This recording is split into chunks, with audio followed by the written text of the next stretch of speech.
Hi, my name is Josh Johnson, and this is my introduction for Module 1 video. My personal demographics: I am a white male.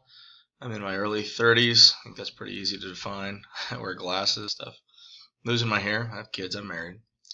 I have two young kids. My oldest is going to be 5 in March, and my youngest is a little girl who will be 2 in May. Joys of my life. Definitely something that keeps me awake at night, but something we love.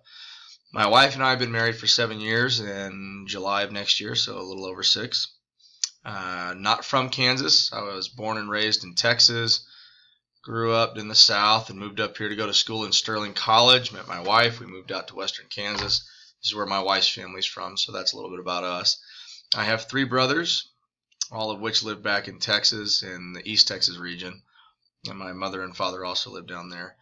My wife's father and mom are employed here. My wife's father is the veterinarian in Ulysses, Kansas. My mother stayed at home. My father worked all my life. The workplace, some things about Ulysses, USD 214. I teach 9th grade English at the high school. This is my 2nd year doing so. I taught the previous 3 years at the junior high.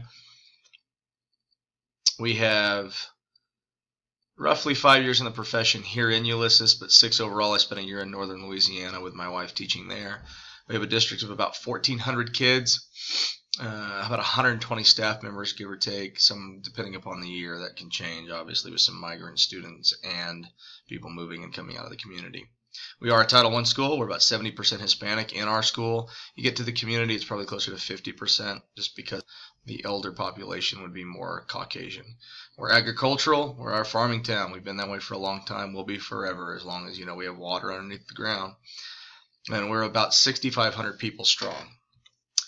Critical reflection: we have SPED teachers who teach in the district who give us some help and support. We have para support. We have training days to learn new strategy, PD days, PPDs. We have a LINK grant school, which allows us money to offer language acquisition skills, writing skills, and reading skills to our students. We have 2 instructional coaches. I am an instructional coach. I teach writing to our teachers, which is a lot of fun. We have another lady who teaches reading, and together we both teach language acquisition. It's a lot of fun. We have a migrant program coordinator. We have roughly anywhere from 8 to 20 migrant students in our school at a time at the high school.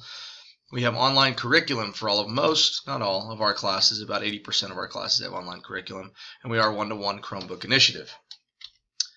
Personal use, don't do a good enough job. Honestly, when we're talking about instructional strategies to help kids with special needs, we don't do enough job. We think too rigid for the students, lack forward thinking, need to develop differentiation within instruction. You'll see a lot of people do the same stuff year after year after year, and this just doesn't help anybody. Ways to improve: I think we should require in-home visits. This would allow relationships to be developed between the teachers and the students and the parents, if you look at it in that way.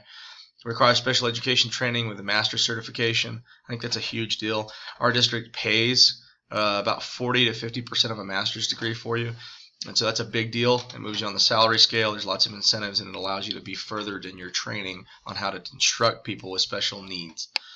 Have teachers work with SPED classes in their lesson plans. I think this is a wonderful thing. We have great teachers here in our building who will do a wonderful job across the district, not just in our high school, but I think also working with them would be a wonderful way to connect for us.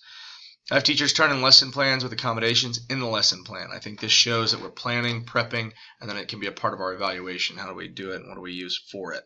Along with that, I think you should have the PD training. I think that's just, it goes without saying. We should always have PD dealing with SPED kids, ELL kids, higher level learning, and all those things should be included. We need to be able to reach every single student we have. That is my thoughts. I'm looking forward to this class. I think it's going to be a wonderful experience. My background with special education is pretty limited, so I'm really looking forward to learning a lot of stuff that I can take and use in my classroom and in my career. Thank you.